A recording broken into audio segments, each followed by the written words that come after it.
নমস্কাৰ দৰ্শক ৰাইজ সকলোকে স্বাগতম জনাইছোঁ জ্ঞান বাৰ্তাৰ আজি এটা অতিকৈ মূল্যৱান এপিসোড হ'বলৈ গৈ আছে আৰু সেই এপিসোডটোত আপোনাক বিশেষকৈ স্বাগতম জনাইছোঁ কিয়নো আজি আমাৰ কাষত আছে এজন আমাৰ নগাঁও জিলাৰ অতিকৈ পূজনীয় এজন ডক্টৰ যিজন ডক্টৰৰ বিষয়ে আমাৰ বৰ্তমান নগাঁও জিলাত যিজন জইণ্ট ডাইৰেক্টৰ হিচাপে আছে তেওঁলোকৰ প্ৰশংসাত পঞ্চমুখ যে এনেকুৱা ব্যক্তি আমাৰ সমাজত আছিলে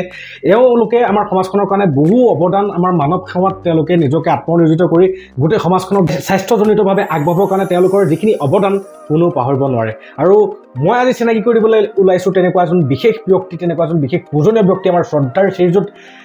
কৃষ্ণ কুমাৰ বৰা ডাঙৰীয়াৰ লগত ছাৰ নমস্কাৰ নমস্কাৰ হয় ছাৰ মই বহুতেই নিজকে সৌভাগ্যৱান বুলি ভাবিছোঁ কাৰণ আজি আপোনাৰ বহুমূলীয়া সময়টি আমাৰ জ্ঞান বাৰ্তা অনুষ্ঠানটোলৈ আপুনি দিছে আৰু আপোনাৰ বিষয়ে যেতিয়া মই বিভিন্নজন ডক্টৰ গোটেই নগাঁও জিলাৰ ডক্টৰ আপোনাক চিনি পায় বিশেষকৈ নগাঁও টাউনৰ আৰু সকলোৱে আপোনাৰ বিষয়ে ইমান ধুনীয়া কৈছে যে মই আপোনাক লগ নকৰাকৈ কেনেকৈনো থাকোঁ মই কেতিয়া লগ পাওঁ সেই ব্যগ্ৰতাৰ মনোবৃত্তিৰে আজি আপোনাৰ কাষলৈ আহিলোঁ আপোনাৰ জীৱনজোৰা জ্ঞানৰ কিছু অভিজ্ঞতাৰ পৰা আমাৰ নৱপ্ৰজন্মলৈ তথা আমাৰ সমাজখনলৈ বা বৰ্তমান নতুন ডক্টৰসকলেও যাতে আপোনালোকৰ পৰা কিছু শিকি নিজৰ জীৱনত তেওঁলোকে সেইসমূহক অৱলম্বন কৰি নিজৰ কলা কৌশল বা নিজৰ মানে স্কিলছসমূহক যাতে ডেভেলপ কৰিব পাৰে তাৰে এটা সামান্য প্ৰয়াস ছাৰ আৰু পোনপ্ৰথমে মই আপোনাৰ পৰা জানিব বিচাৰিম যে আপোনাৰ ল'ৰালি কালতে আপোনাৰ এই ডক্টৰী হোৱাৰ সপোনটো আহিছিল নে গতানুগতিকভাৱে ইনফ্লুৱেঞ্চ হৈছিলে কাৰোবাৰ পৰা যে মই ডক্টৰ হ'ম কথা হ'ল সৰুতে মই আচলতে ইঞ্জিনিয়াৰ হ'ম বুলি ভাবিছিলোঁ তাৰপিছত মই যেতিয়া সৰু মানে স্কুলৰ প্ৰাইমেৰী স্কুল শিক্ষা সাং কৰিলোঁ তাৰপিছত আহি নগাঁও গভৰ্ণমেণ্ট বইজ স্কুলত এডমিশ্যন ল'লোঁ ক্লাছ 4ৰ পৰা ক্লাছ 9 মানলৈকে মই কিন্তু ইঞ্জিনিয়াৰ হ'ম বুলি ভাবিছিলোঁ তাৰপিছত যেতিয়া হায়াৰ ছেকেণ্ডেৰী 11 ক্লাছ পালোঁ তেতিয়াও মই সেই সময়ত আমি সাধাৰণতে ইঞ্জিনিয়াৰিঙৰ শাখাবোৰ ইমান বেছি নাছিলেতো তেতিয়া আমাৰ বিশেষকৈ যিবোৰ আমাৰ common civil engineering mechanical engineering electrical engineering এই ধৰণৰ আছিলে তাৰপিছতো আমি দুই এটা তেতিয়া শুনিছিলোঁ যে এৰ'নটিকেল ইঞ্জিনিয়াৰিং সেই সময়ত ৰাজস্থানত মানে এই এৰ'নটিকেল ইঞ্জিনিয়াৰিঙৰ আছিলে মই প্ৰস্পেক্টাছো আনিছিলোঁ তেতিয়ালৈকে 11 ক্লাছলৈকে মই ইঞ্জিনিয়াৰ হ'ম বুলিয়েই ধৰি লৈছিলোঁ আৰু তেনেকুৱাতে এদিন মোক মায়ে ক'লে মা আছিলে আমাৰ সেই সময়ত তেওঁ ME পাছ আছিলে আৰু তেওঁ হিন্দী বিষয়টো বিচাৰত পাছ কৰিছিলে মা অলপ আগ্ৰহী আছিলে সেই সময়ৰ মহিলা হিচাপে সমাজৰ আগ্ৰহী আছিলে তেতিয়া মায়ে মোক এদিন ক'লে যে তুমি ইঞ্জিনিয়াৰিং পঢ়িম বুলি কৈ আছা তুমি ডাক্তৰী নপঢ়া কেলৈ আমাৰতো এতিয়া আমি দেখিছোঁ যে আমাৰ সমাজত ডাক্তৰৰ অভাৱৰ কাৰণে বহুত মানুহ জীয়াতু ভুগিবলগীয়া হৈছে গতিকে তুমি ডাক্তৰী পঢ়া নেকি এই কথাতে মোক অকণমান মানে যথেষ্টখিনি প্ৰভাৱ পেলালে তেতিয়া মই হ'ল যে ঠিকে আছে মায়ে কৈছে যেতিয়া মই ঠিক আছে মই ডাক্তৰী পঢ়িম বুলি সেই তেতিয়াহে মই মানে ডাক্তৰী পঢ়িবলৈ সিদ্ধান্ত ক্লাছ 12তহে সিদ্ধান্ত লৈছে তাৰ আগলৈকে মোৰ আমাৰ হায়াৰ ছেকেণ্ডেৰীত মানে 4টা ছাবজেক্ট থাকেতো ফিজিক্স কেমেষ্ট্ৰি মেথমেটিক্স আৰু বায়'লজি মোৰ ফিজিক্স কেমেষ্ট্ৰি আৰু মেথমেটিক্স আছিলে মেইন ছাবজেক্ট আৰু বায়'লজি আছিলে অপশ্যনেল আচ্ছা কিন্তু 12ত মানে সম্পূৰ্ণ ওলোটা হৈ গ'ল এতিয়া মই ফিজিক্স কেমেষ্ট্ৰি আৰু বায়'লজি কৰিলোঁ মেথমেটিক্সটো অপশ্যনেল হৈ গ'ল হয় ছাৰ এইখিনিতে মই এটা কথা আপোনাক সুধিব বিচাৰোঁ যে আমি প্ৰি প্লেন হিচাপে মানুহৰ জীৱনৰ ভাৱধাৰা চিন্তন কেতিয়া সলনি হৈ যাব কোনো নাজানে হয়তো আপোনাৰ 12লৈকে আপোনাৰ যিটো ডিচিশ্যন আছিলে 11লৈকে যিটো আপোনাৰ ডিচিশ্যন আছিলে 12ত আপোনাৰ কমপ্লিটলি চেঞ্জ হৈ গ'ল আৰু এই চেঞ্জিংটোৰ হৈ পেলাই আজি আমি দেখা পাওঁ যে শ্ৰীযুত কৃষ্ণ বৰা ডাঙৰীয়া এজন সফল ডক্টৰ গোটেই জীৱন ডক্টৰী কৰি পেলাই বৰ্তমানো তেখেত অৱসৰ হোৱাৰ পাছতো মানৱ সেৱাৰ লগতে জড়িত হৈ আছে গতিকে আপোনালোক আমাৰ বাবে সঁচাই আদৰৰ ব্যক্তি আৰু আপোনালোকক যদি আদৰ্শ হিচাপে লৈ আমাৰ নৱপ্ৰজন্ম আগবাঢ়ে তেতিয়াহ'লে নিশ্চয় তেওঁলোকো আগবাঢ়িব পাৰিব এইকাৰণে ছাৰ মই এটা কথা জানিব বিচাৰোঁ যে প্ৰি প্লেন হিচাপে ল'ৰা ছোৱালী এটা সৰু কালতেই তাক তুমি আমুক হ'ব লাগিব বা তুমি তামুক হ'ব লাগিব এই মনোবৃত্তিটো গুজি দিয়াটো আমাৰ ভুল নেকি বাৰু মানে আমি অলপ গাইডেন্স দিব পাৰোঁ যে তুমি এনেকুৱা হ'লে ভাল নেকি বা সেনেকুৱা হ'লে বা তুমি কোনটো এইটো ভাল পোৱা নে বেয়া পোৱা এতিয়া মই কৈছোঁ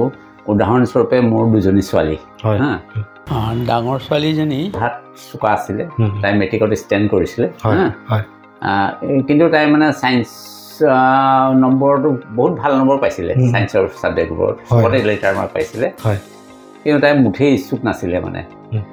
ছায়েন্স পঢ়া মই এনেই ডাক্তৰ হিচাপে মই ডাক্তৰী পঢ়িবলৈকে কৈছিলোঁ তুমি ডাক্তৰী তাই কৈছে পাপা মোৰ একেবাৰে ইণ্টাৰেষ্ট নাই সেইকাৰণে বোলো ঠিক আছে তুমি আৰ্টছে পঢ়া তুমি যিটো বিষয়ত ভাল পোৱা সেইকাৰণে তাই ছায়েন্স নপঢ়িলে তাই আৰ্টছত গুচি গ'ল 2 নম্বৰ ছোৱালীজনী আকৌ সৰুৰে পৰা তাইৰ ডাক্তৰ হোৱা মন গতিকে তাইও পঢ়া শুনাত ভালে ষ্টেণ্ড কৰা নাই কিন্তু পঢ়া শুনাত ভালে আছিলে খুব ভাল মাৰ্কছে পাইছিলে তাই সেইমতে তাই মানে চিকিৎসা বিজ্ঞানতে MBBS হ'ল তাৰপিছতে মাষ্টাৰ ডিগ্ৰী কৰিলে নিউৰ' চাইকেট্ৰিত তাই এতিয়া গুৱাহাটী মেডিকেল কলেজৰ চাইকেট্ৰি ডিপাৰ্টমেণ্টত ৰেজিষ্টাৰ হিচাপে কাম কৰি আছে বৰ্তমান গতিকে তেনেকুৱা মানে মই বিশেষকৈ এইটো সৰুৰে পৰা আগৰ পৰাই জানো যে ল'ৰা ছোৱালীক জোৰ জবৰদস্তি কৰিব নালাগে যিটো বিষয়ত অতি ভাল পায় সেইটোতে যাবলৈ দিব লাগে বাকী জীৱনত ছাকচেছ হ'ল নে নাই ছাকচেছফুল হ'ল নে নাই বা নহ'ল সেইটো বহুত পৰিমাণে দুটা বস্তুৰ ওপৰত নিৰ্ভৰ কৰে এটা হ'ল কৰ্ম আৰু এটা হ'ল ভাগ্য আমি দেখিছোঁ বহুত ল'ৰা ছোৱালী এনেকুৱা দেখিছোঁ যে সাংঘাতিক ধৰণে পঢ়ে কিন্তু পৰীক্ষাৰ আগদিনাখন বা কেইদিনমানৰ আগৰ পৰা পঢ়া বস্তুকেইটা কুৱেশ্যন পেপাৰত নাহে সেইটো তাই ভাগ্য সেই ল'ৰাটোৰ বা সেই ছোৱালীজনীৰ ভাগ্য আচ্ছা আৰু বহুতো আমি দেখিছোঁ যে খুব পঢ়া শুনা নকৰে পৰীক্ষাৰ 2 দিনমানৰ পৰা পঢ়াকেইটাই পৰীক্ষাত আহে সেইটো ভাগ্য গতিকে আমি ভাগ্যকো পূৰাকৈ ধৰিব নালাগে কৰ্মকো পূৰাকৈ ধৰিব নালাগে মই ভাবিছোঁ 50-50 আমাৰ জীৱনত উন্নতি কৰিবলৈ হ'লে আমাক 50% কৰ্মৰ যোগেদি হ'ব 50% আমাক ভাগ্যই সহায় কৰিব লাগিব সেইবুলি মই কোৱা নাই যে ভাগ্যত যি হ'ব আমি কৰি যাওঁচোন যি হ'ব আৰু সেইটো নহয় কৰ্ম কৰিবই লাগিব আমি কাৰণ আমি মানে কৰ্ম কৰিলে ভাগৱত গীতাত শ্ৰীকৃষ্ণই কৈছে যে কাৰ্যত কৃতকাৰ্যতা হ'বলৈ হ'লে আমি কৰ্ম কৰিবই লাগিব ধুনীয়া কথা কৰিবই লাগিব ভাল লাগিলে ছাৰ এইখিনিতে আপোনাৰ মনোভাৱটো জানিবলৈ পায় আৰু এজন সফল ব্যক্তিৰ মনোভাৱসমূহ জানিবলৈ আমি চেষ্টা কৰিছোঁ কিয় আমি আমাৰ জীৱনত কেনেকৈ সফলতা অৰ্জন কৰিবলৈ সক্ষম হ'ম বিশেষকৈ মই নৱপ্ৰজন্মক ক'ব বিচাৰোঁ যে আমি ছাৰ কৰ্মটো যদি এনেকুৱাকৈ কওঁ যে কৰ্মই ভাগ্যক নিৰূপণ কৰি দিয়ে তেতিয়াহ'লেতো কোনো কথাই নাই যে মই আজি মেডিকেলেই হওক বা কিবা এটা প্ৰিপেৰেশ্যন কৰিছোঁ মই যদি অভাৰঅল 100% মোৰ এফৰ্ট আৰু গোটেই সেই ছাবজেক্টত যিমানখিনি আছে চব যদি মই পঢ়োঁ তেতিয়াহ'লেতো মোৰ ভাগ্য অট'মেটিকেলি নিৰ্ধাৰণ হৈ আছে গতিকে মানুহে নিজৰ কৰ্মৰ দ্বাৰা ভাগ্য নিৰ্ধাৰণ কৰিব পাৰে যদি সেই কৰ্মটো 100% এফৰ্টলি কৰে আপুনি কি ভাবে এই ক্ষেত্ৰত মানে আমি এনেই কিতাপত পঢ়িবলৈ পাইছোঁ নেপোলিয়নৰ হাতত বোলে ছাকচেছ লাইন নাছিলে কিন্তু তেওঁ কটাৰীৰে কাটি ছাকচেছ লাইন বনাই লৈছিলে আচ্ছা গতিকে সেইটো হৈছে কি মনৰ দৃঢ়তা লাগিব অকল ভাগ্য বুলি ক'লেই নহ'ব কিন্তু আমি জীৱনত এনেই দেখিছোঁ আমি কিছুমান ক্ষেত্ৰত যে ভাগ্য বোলা বস্তুটো কিন্তু আমাক লাগে কাৰণ আমি দেখিছোঁ যে বহুতো ক্ষেত্ৰত আমি এতিয়া দেখিছোঁ নহয় এতিয়া কালি টিভিত মই এটা দেখিলোঁ যে এম্বুলেঞ্চত গৈ থকা প্ৰসৱ বেদনাত আক্ৰান্ত মহিলা এগৰাকী হিমাচল প্ৰদেশ নে ক'ত মই জেগাটো পাহৰিছোঁ উত্তৰ প্ৰদেশ নে হিমাচল প্ৰদেশত যে হঠাৎ এম্বুলেঞ্চখন জুই লাগি গ'ল তাৰপিছত অলপ দেৰি মানুহবোৰে দেখিলে যে ব্ৰাষ্ট হৈ গ'ল গোটেই চবেই ভাবিলে যে শেষ সকলো শেষ কিন্তু কথাটো এনেকুৱা হ'ল যে লগত যিজন মানুহ আহিছিল তেওঁলোকে জুই লগা সময়তে ওলাই গুচি গ'ল আৰু শেষত মহিলাগৰাকী আছিলে কিন্তু ড্ৰাইভাৰজনে এটা বিশেষ কিবা এটা ব্যৱস্থা কৰি তাইক মানে যেনে তেনে উলিয়াই লৈ গ'ল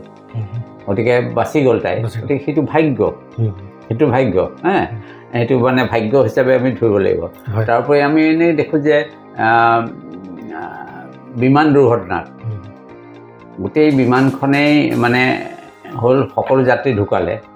কিন্তু এজন কিবা কাৰণে অকণমান দেৰিকৈ আহি পালে তেওঁ টিকেটে আছিলে কিন্তু তেওঁ বিমানত উঠিব নোৱাৰিলে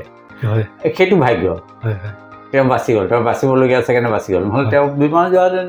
100% তেওঁ ঢুকালে হয় একজেক্টলি এনেকুৱাই এটা ঘটনা ছাৰ এবাৰ জিতেন্দ্ৰৰ কিবা এটা প্ৰগ্ৰাম হৈছিলে জিতেন্দ্ৰই কৈছিলে যে তেখেতৰ বোলে সেইদিনা কি হ'ল তেখেতৰ ফ্লাইটো আছিলে তেখেতক মানে ঘৈণীয়েকে ক'লে যে আজি যাব নালাগে আহা ফ্লাইটখনো লেট আছিল কাৰণে গুচি আহিলে একজেক্টলি সেইদিনা সেই ফ্লাইটখনে মানে হেৰি হৈছিলে কি কয় ধ্বংসপ্ৰাপ্ত হৈছিলে এক্সিডেণ্ট হৈছিলে সেইবোৰ হ'ল কিছুমান ভাগ্য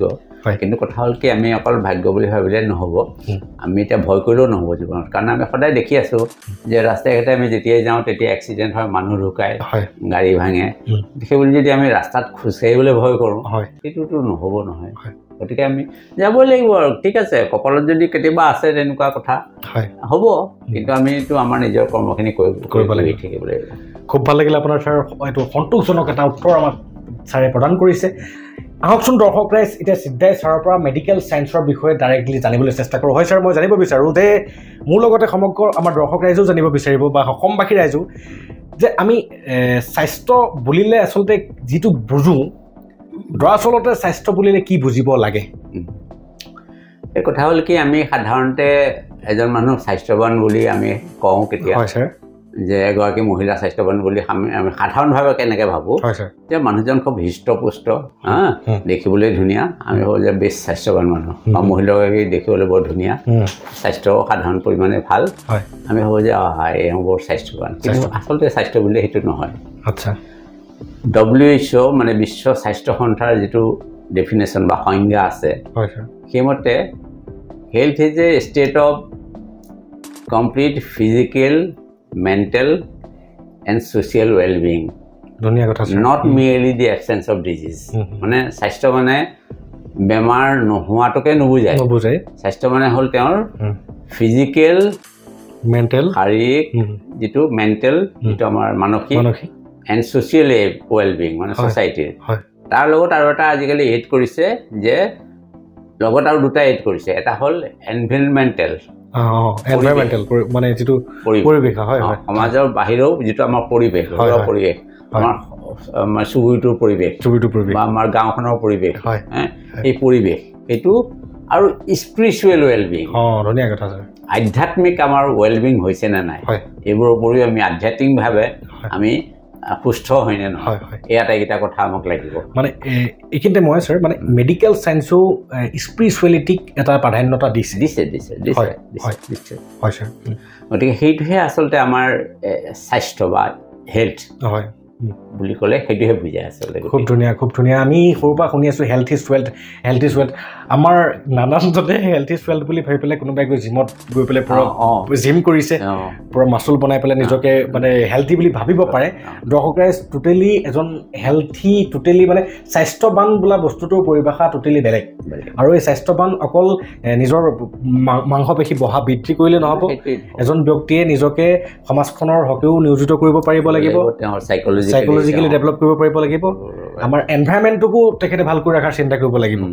ছাৰ আৰু স্পিৰিচুৱেলিও তেওঁ মানে হয় ধৰ্ম বুলি কথা নহয় স্পিৰিচুৱেল ৱেলবিং হয় স্পিৰিচুৱেল ৱেলবিং ধৰ্মৰে মানুহ নহওক তেওঁ আন্তৰিকভাৱে এটা তেওঁৰ আধ্যাত্মিকভাৱে তেওঁৰ এটা উন্নতি হ'ব লাগিব খুব ধুনীয়া বহুত ভাল লাগিল ছাৰ এটা বিশেষ প্ৰশ্ন যে আপোনালোকে যেতিয়া অধ্যয়ন কৰি আছিলে তেতিয়া আমাৰ নগাঁৱত বিশেষকৈ আমাৰ নগাঁৱত তেতিয়া চিকিৎসা সেৱা কেন্দ্ৰ হিচাপে আপোনালোকে কি দেখিবলৈ পাইছিলে মই 1960 চনত নগাঁও চৰকাৰী বালক বিদ্যালয়ত এডমিশ্যন লৈছিলোঁ তাৰ আগতে মোৰ জন্মস্থান হ'ল শিলঘাট মোৰ দেউতা ৰেলৱে বিভাগৰ চাকৰিয়াল আছিলে সেই সূত্ৰে তেখেত শিলঘাটত তেতিয়া চাকৰিত আছিলে মোৰ মাৰ ঘৰ শিলঘাটতে আছিলে সেই সূত্ৰে মই শিলঘাটতে ডাঙৰ হৈছিলোঁ তাতে জন্ম তাতে ডাঙৰ হৈ পেলাই মই তাতে প্ৰাথমিক যিটো শিক্ষা শিলঘাটতে মই সমাপন কৰিছিলোঁ তাৰপিছত মই এনেই নিজে কোৱা কথা নহয় পঢ়া শুনাত এনেই ভালেই আছিলোঁ বুলি সকলোৱে কয় শিক্ষকসকলে বা অন্যান্য ব্যক্তিয়ে কয় এনে ক্লাছত মানে গাঁৱৰ স্কুল হ'লেও মই প্ৰথমেই হৈছিলোঁ মানে ক শ্ৰেণীৰ পৰা আমাৰ তেতিয়া ক শ্ৰেণী খ শ্ৰেণী প্ৰথম শ্ৰেণী দ্বিতীয় শ্ৰেণী তৃতীয় শ্ৰেণী এইকেইটা আছিলে আমাৰ আমি এনে অকণমান কওঁ আৰু মই সৰুতে আমি ক শ্ৰেণী খ শ্ৰেণীত আমিতো আৰু খোজকাঢ়িয়ে আহোঁ স্কুললৈ আৰু তেতিয়াতো আৰু এই তাতে শিলঘাট মানে গাঁও নহয় চহৰো নহয় তেনেকুৱা এই মানুহখিনি অৱশ্যে ভাৱধাৰা বা ছ'চিয়েলিয়ে হওক বা সাংস্কৃতিকভাৱে হওক উন্নত আছিলে কলিয়াবৰ অঞ্চলটো এনেও উন্নত আমি খোজকাঢ়ি আহোঁ গাঁৱলীয়া ৰাস্তাইদি আহোঁ বা পানী খোজ চকীও আহোঁ কেতিয়াবা আৰু ৰাস্তাত আহিলে আমি এই চুবুৰীৰ মাজতে আহোঁতে কুকুৰো ভোকে আমাক আমি দৌৰিবলগীয়াও হয় সেইবোৰো হয় বা কেতিয়াবা এই সৰু পানী মানে অকণমান পুখুৰী আছে পুখুৰী কিনাৰে কিনাৰে আহোঁতে কেতিয়াবা সাপো আমাৰ আগেদি পাৰ হৈ যায় আৰু তেতিয়া ক শ্ৰেণী খোজে আমি সেই সময়ত বস্তা এখন লগত লৈ যাব লাগে স্কুলত স্কুলত বহিবলৈ মাটিত বহি আমি ক শ্ৰেণী খ শ্ৰেণী মাটিত বহোঁ প্ৰথম শ্ৰেণীৰ পৰা আমি এই বেঞ্চত বহোঁ আৰু বেঞ্চ ডেস্কত বহোঁ তেতিয়া আমি সেইখন লৈ যাওঁ আৰু সেইটো আমাৰ দুটা কাম কৰে এটা হ'ল আমি গৈ পেলাই হেৰিও কৰিব পাৰোঁ বহিব পাৰোঁ এতিয়াতো বৰষুণ চৰষুণ দিলে আমি মানে লৈ পেলাই আমি আহিব পাৰোঁ তেনেকৈ আমি আছিলোঁ পঢ়িছিলোঁ যি কি নহওক তেনেকৈ আমি পাছ কৰি আহিলোঁ বৃত্তি পৰীক্ষা দিলোঁ মই LP স্কুলত বৃত্তিও পালোঁ তাৰপিছতে দেউতাহঁতে ভাবিলে যে অলপ ভালকৈ মোক দুবাৰমান নগাঁও আনি তৃতীয় শ্ৰেণীত থাকোঁতে নগাঁৱলৈ আনি পেলাই পাব্লিক স্কুলৰ কাৰণে পৰীক্ষাও দিয়াইছিলে দেওঘৰত তেতিয়া পাব্লিক স্কুল আছিলে কিবা কিবিৰ কাৰণে মই কৃতকাৰ্য হ'ব নোৱাৰিলোঁ বাৰু তথাপি গভৰ্ণমেণ্ট স্কুলত আমাৰ সেই সময়ততো যিকোনো লছ নিদিছিলে গোটেই নগাঁৱৰ ভিতৰত এখনেই ভাল স্কুল আছিলে চৰকাৰী বালক বিদ্যালয় তাতে মই তেওঁলোকে এটা সৰুকৈ ইণ্টাৰভিউ লোৱাৰ পিছত মই পালোঁ তাতে বাৰু যি কি নহওক আহিলোঁ আহি মই গভৰ্ণমেণ্ট স্কুলৰ হোষ্টেলত ছাত্ৰাবাসত মই আছিলোঁ ক্লাছ 4ৰ পৰা ক্লাছ 11লৈকে আছিলোঁ আচ্ছা সেই সময়ত নগাঁৱত আমাৰ চিকিৎসক হিচাপে আমি পাইছিলোঁ বিদ্যা বৰুৱা ডাক্তৰ বিদ্যা বৰুৱা তেওঁ ধুতি পিন্ধি আছিলে বা একেবাৰে চিধা চিধি কথা কোৱা ধৰণৰ মানুহ তেওঁৰ যিটো চেম্বাৰ আছিলে চেম্বাৰটো আছিলে চলাচল ৰেষ্টুৰেণ্ট এতিয়া বন্ধ হ'ল চলাচল ৰেষ্টুৰেণ্ট জয়শ্ৰী চিনেমাহৰ ওচৰত জয়শ্ৰী চিনেমাহৰো বন্ধ হ'ল এতিয়া তাৰ ওচৰতে এইখিনিতে চলাচল ৰেষ্টুৰেণ্ট সেই সময়ত এখন ভাল সেই সময়ৰ মানে আভিজাত হেৰি ৰেষ্টুৰেণ্ট আছিলে আপাৰ আশ্ৰমৰ পৰা কোনোবা আহিলে লোৱাৰ আশ্ৰমৰ পৰা আহিলে তাতে ৰখাই পেলাই চলাচলতে চাহ তাহ খায় আৰু এনেকুৱা তাৰ কিনাৰতে তেওঁৰ এটা সৰু চেম্বাৰ আছিলে মজিয়া বোধ কৰোঁ তেতিয়া পকা নাছিলে চাগে তেওঁৰ মজিয়াখন মোৰ যিমান দূৰ মনত আছে তেওঁৰ ঔষধো আছিলে তাতে তেওঁৰ এটা মাইক্ৰস্কোপ আছিলে তাতে তেওঁ পেচাব পায়খানা পৰীক্ষা কৰিছিলে নিজে কৰিছিলে সেইজন আমি ডাক্তৰ দেখিছিলোঁ তেতিয়া মোৰ যিমান দূৰ মনত পৰে তেওঁৰ ফিজ 2 টকা আছিলে আৰু এনেই আমি কেতিয়াবা দেখুৱাব গ'লে আমাক সুধিব বোলে তই ক'ত থাক বোলে হোষ্টেলত থাকোঁ ঘৰ ক'ত বোলে এনেকৈ শিলঘাটত বোলে ছাৰ ফিজ বোলে তোৰ মাৰে বেপাৰে কিমান পইচা দিয়ে দিয়া হ'ল কিবা এটা তেতিয়া পকেট মানি আমাৰ 20 টকামান আছিলে এমাহত 20-30 টকা আছিল চাগে হ'ব যা নালাগে দিব যা আৰু চেম্পুলৰ ঔষধ পালোঁ এইটো খাবি যা আৰু বাকীকেইটা তই কিনি ল'বি এনেকুৱা ধৰণৰ আছিলে তাৰপিছতে আমাৰ সেই অজিত দাস বুলি এজন ডাক্তৰ আছিলে তেওঁ এই ঢাকাইপুটিত তেওঁ ৰাধা গোবিন্দ ফাৰ্মাচী বুলি এখন ফাৰ্মাচী আছিলে তাতে তেওঁ প্ৰেক্টিছ কৰিছিলে তেওঁলোকৰো ফিজবোৰ তেনেকুৱাই কিবা 5 টকামান আছিল নেকি এনেকুৱা কিবা আছিলে তেওঁ অকণমান মানে হেৰি আৰু নিজে ঔষধ বনাই দিয়ে এনেকুৱা ধৰণৰ আছিলে আগৰ দিনত আমাৰ তেনেকুৱা ষ্টেট ডিস্পেন্সাৰীবোৰতো আমাৰ তেনেকুৱা আছিলে যে এটা বটলত এনেকুৱা দাগ কাটি দিয়ে 1 দাগ খাবি 1 দাগ খাব বা 2 দাগ খাবা এনেকুৱা ধৰণৰ আজি ডেটত এইখিনিতে ছাৰ এইটো কিমান চনৰ ঘটনা কৈ আছে এইটো মই 60ৰ পৰা মই 68লৈকে নগাঁৱত আছিলোঁ সেই সময়ৰ কথা আচ্ছা মানে বহুত দিনৰ আগৰ ঘটনা আৰু এতিয়া আজি ডেটত ছাৰ যেনেকৈ টেবলেটবিলাক 50 mg 500 mg তেনেকৈ mg হিচাপে যেনেকৈ আছিলে সেইটো সময়ত মানে তেনেকৈ উপলব্ধ নাছিলে নেকি নহয় টেবলেট আছিলে কিন্তু এই চিৰাপ বটলবোৰ মানে প্ৰিপেয়াৰ কৰি দিছিলে ডাঙৰ এনেকুৱা মানে আইনাৰ বটল আছিলে চিচাৰ বটলত মানে ইনগ্ৰেডিয়েণ্টছবোৰ আছিলে এতিয়া যিকোনো এটা ঔষধত আমাৰ কাপ চিৰাপ এটা যোৱা তাত 4-5টা ইনগ্ৰেডিয়েণ্টছ থাকে এতিয়াতো ৰেডিমেড আহে তেতিয়াও আহিছিলে কিছুমান ৰেডিমেড কিন্তু বহুত বনাইও দিছিলে বা গেষ্ট্ৰিকৰ ঔষধ এণ্টাচিড যিবোৰ লিকুইড থাকে ডাইজিন জেল আজিকালি এতিয়া মই এনেই এটা উদাহৰণ চবেই জানে ডাইজিন জেল সেইকাৰণে কৈছোঁ আমি সাধাৰণতে সাক্ষাৎকাৰত মানে ঔষধৰ নামটো নকওঁ কিন্তু কৈছোঁ কেলে এইটো মানে এটা তাহানি কালৰ পৰা প্ৰচলিত তেনেকুৱা ঔষধবোৰ মানে তেতিয়া তেনেকুৱা মানে আছিলে কিন্তু সেই সময়ত মানে বহুতে এণ্টাচিড বনাই দিছিলে তাৰমানে যিকেইটা ইনগ্ৰিডিয়েণ্টছ লাগে মেগনেছিয়াম বা হেৰি আমাৰ মেগনেছিয়াম হাইড্ৰক্সাইড বা এতিয়া এনেকুৱা যিবোৰ লাগে তাৰ লগত কিবা মিলাব লাগে সেইবোৰ মিলাই পেলাই বনাই দিছিলে এণ্টাচিড বনাই দিছিলে দি পেলাই দাগ মাৰি দিছিলে বোলে এনেকৈ সদায় আহাৰ খোৱাৰ পিছত এক দাগকৈ খাব এনেকুৱা প্ৰেছক্ৰিপশ্যন আছিলে কাহৰ চিৰাপো তেনেকুৱা আছিলে সেইবোৰ বনাই দিছিলে এনজাইম হজমি বনাই দিছিলে সেইখন আৰু কিছুমান ৰেডিমেড ঔষধ আছিলে আৰু আমাৰ তেতিয়া মোৰ মনত আছে যে আমাৰ কেতিয়াবা আমি সাধাৰণতে ডাক্তৰৰ ওচৰত নগ'লেও ফাৰ্মাচীৰ পৰা কিনি খাইছিলোঁ টনচিল হৈছে বা ফেৰিঞ্জাইটিছ হৈছে তেতিয়া আমি পেণ্টিড 400 বুলি এটা টেবলেট আছিলে তাৰে এটা বা দুটা আমি খাই দিওঁ ভাল হয় আমাৰ পায়খানা হ'লে আমি ছালফাগুৱানিডিন আৰু এণ্ট্ৰকুইনল বুলি কিছুমান ঔষধ আছিলে নাম ফাৰ্মাচীৰ পৰা গৈ পেলাই 2টা ছালফাগুৱানিডিন 4টা এণ্ট্ৰকুইনল লৈ সেইবোৰ আমি খাইছিলোঁ আৰু ভালো হৈছিল তেতিয়া আকৌ আমাক কটা চিঙা হ'লে মোৰ মনত আছে আমি এমবি পিল বুলি এটা আছিলে এমবি পিল মানে সেইটো একচুৱেলি ছালফা ডায়েজিন সেইটো আমি এমবি পিল কওঁ মানে সেইটো এমবিটো মানে তাত লিখা থাকে এমবিটো হ'ল কোম্পানীৰ নাম নে মেয়াৰেন কিবা এটা এনেকুৱা আছিলে বেয়াৰ্ছ নে কিবা আছিলে মই নামটো একজেক্টলি পাহৰিছোঁ এমবি পিল বুলি কওঁ এমবি পিলটো গুড়া কৰি পেলাই আমি অকণ নাৰিকল তেলৰ লগত দি পেলাই আমি লগাই দিওঁ লগাইলে ঘাঁহ শুকাই যায় সেইটো ছালফা ডায়েজিন তেনেকুৱা আমি কৰিছিলোঁ আৰু এনেই সৰু সুৰা কটা কটা সেই সময়ত বৰলিনটো তেতিয়াৰ পৰাই আছে দেই বৰলিন কটা কটা কিবা হ'লে আমি বৰলিন লগাইছিলোঁ সেইবোৰ আমাৰ মানে এনেই ডাক্তৰৰ ওচৰত নোযোৱাকৈ আমি লগাওঁ সেই সময়ত প্ৰাইভেটত তেওঁ আছিলে আৰু আমাৰ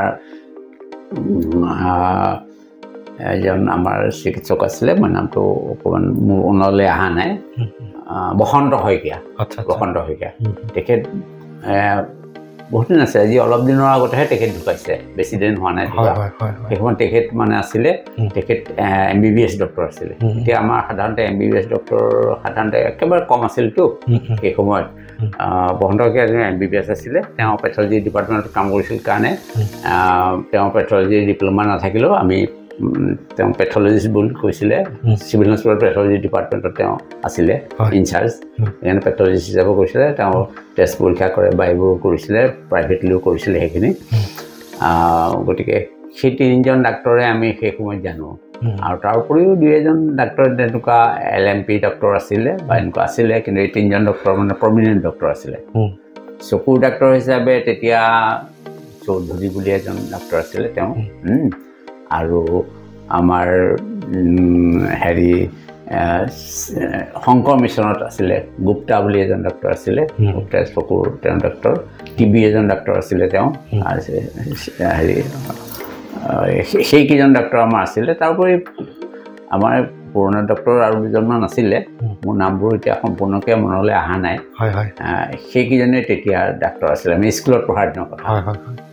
খুব ভাল লাগিলে দৰ্শক ৰাইজ আমি নগাঁৱৰ ইতিহাস আমাৰ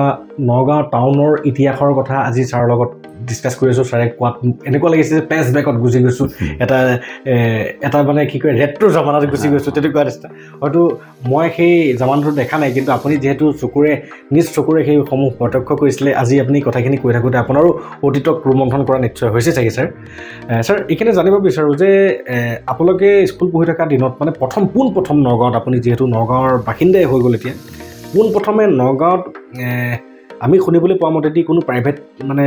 মেডিকেল নাছিলেই কেৱল এখনেই আছিলে যে মেডিকেল যিখন আমাৰ চিভিল হস্পিটেল গতিকে ছাৰ আজিৰ ডেটত দেখা যায় আমাৰ নগাঁৱৰ গলিয়ে মানে প্ৰাইভেট নাৰ্ছিং হোম বাঢ়িবলৈ ধৰিছে আৰু ছাৰ প্ৰাইভেট নাৰ্ছিং হোম যদিও বাঢ়িছে তাত কিন্তু পেচেণ্ট কমা নাই পেচেণ্টসমূহ তালৈকেও যায় গতিকে ছাৰ আমাৰ চৰকাৰী যিটো চিকিৎসা ব্যৱস্থা গতিকে চৰকাৰী চিকিৎসা ব্যৱস্থাৰ ওপৰত আমাৰ এছামৰ ফেট বোলা বস্তুটো নাই যে কিয় হৈছে তেনেকুৱা আজিতো চৰকাৰৰ মানে চিকিৎসা ব্যৱস্থাটো বহুতেই উন্নত হৈছে বুলি বহুজনে কয় বা আমাৰ এজন ডক্টৰো যিহেতু চৰকাৰী এটা প্ৰতিষ্ঠানৰ পৰাই লিখা পঢ়া কৰি পেলাই ওলাই আহে তৎসত্ত্বেও ছাৰ চৰকাৰী শিক্ষা ব্যৱস্থাটোৰ প্ৰতি আজি এছাম মানুহে অৱহেলিত মনোভাৱেৰে কিয় দৃষ্টি নিক্ষেপ কৰে এই কথাসমূহক আপুনি এজন অৱসৰপ্ৰাপ্ত চিকিৎসক হিচাপে বা বৰ্তমানো যিহেতু আপুনি চিকিৎসাৰ লগত জড়িত আপুনি কি অনুভৱ কৰে এই ক্ষেত্ৰত মই নগাঁও চিভিল হস্পিটেলত মই মানে অসম মেডিকেল কলেজ ডিব্ৰুগড়ত পঢ়িছিলোঁ তাৰপৰাই MBBS পাছ কৰিলোঁ তাৰপৰাই মই জেনেৰেল মেডিচিনত MD পাছ কৰিলোঁ তাৰপিছত আহি মই চাকৰি জইন কৰিলোঁ নগাঁও চিভিল হস্পিটেলত প্ৰথমে মই চিভিলতে জইন কৰিছোঁ 1979ত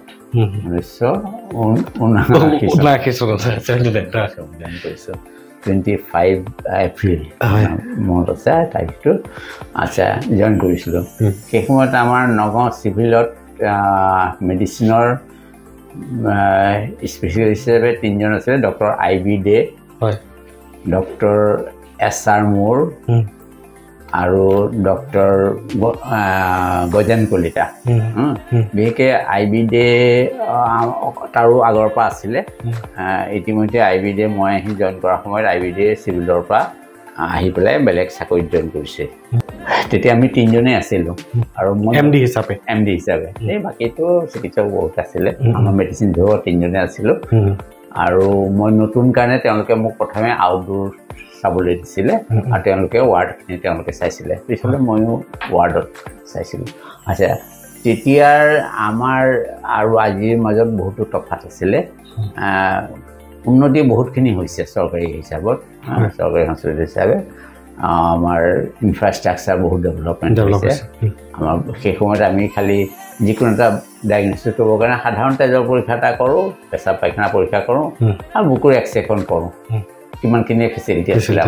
তেতিয়া এতিয়া আল্ট্ৰাচাউণ্ড CT স্কেন এইবোৰ আমি তেতিয়া শুনাই নাই আমি তেতিয়া জইন কৰিছোঁ এইবোৰ নাছিলোঁ আমাৰ অসমতো বহুত পিছতহে আহিছে একজেক্টলি মই এইখিনি সময়তে মানে আপোনালোকে যেতিয়া মেডিকেল পাছ আউট হৈ আহিছে তেতিয়ালৈকে মানে CT স্কেন MRI এইবিলাক মানে আৱিষ্কাৰ হোৱাই নাছিল নে আৱিষ্কাৰ হৈছিলে আমাৰ ইয়াত উপলব্ধ নাছিলে মানে আপোনালোকে মেডিকেল পঢ়ি থকা অৱস্থাটো সেইটো পোৱা নাছিলে নাই আমি পঢ়িছিলোঁ আমি MD পঢ়োঁতে পঢ়িছিলোঁ MBS পঢ়োঁতে মোৰ মনত নাই এই মেচিনকেইটা কেনেকুৱা হ'ব পাৰে সেইবিলাক আপোনালোকে দেখা নাছিলে দেখা নাই ফিজিকেলি দেখা নাই আল্ট্ৰাচাউণ্ডো আমি তেতিয়া দেখা নাই আহিছে আল্ট্ৰাচাউণ্ড তেতিয়া ভাৰতবৰ্ষত অন্য জেগাত আছে আমাৰ মেডিকেল কলেজতো নাছিলে তেতিয়া যিকি নহওক এতিয়া আমি চৰকাৰী যেতিয়া চিভিল হস্পিটেল পালোঁ তেতিয়াতো চিভিল হস্পিটেলত সেইবোৰ সুবিধা নাছিলে আমি এইকেইটা কৰিছিলোঁ আৰু গাঁৱৰ যিবোৰ চিকিৎসালয় আছিলে গ্ৰাম্য অঞ্চলত তাততো এইবোৰ সুবিধা একো নাছিলে আৰু চিকিৎসকে ডাক্তৰক সুধি পেলাই তেওঁ নিজৰ জ্ঞান বুদ্ধিৰে পৰীক্ষা কৰি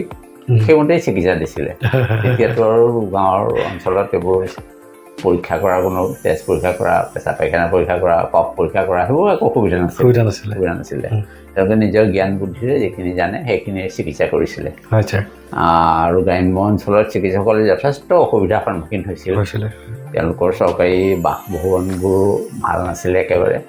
যাতায়াতটো একেবাৰে ভাল নাছিলে গাড়ীৰ কথাটো নাছিলেই তেতিয়া হয়তো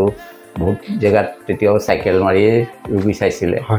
আৰু দুই এজনে হয়তো অলপ এনেকুৱা দুচকীয়া বাহন এখন লৈছিলে সেই সময়ত মই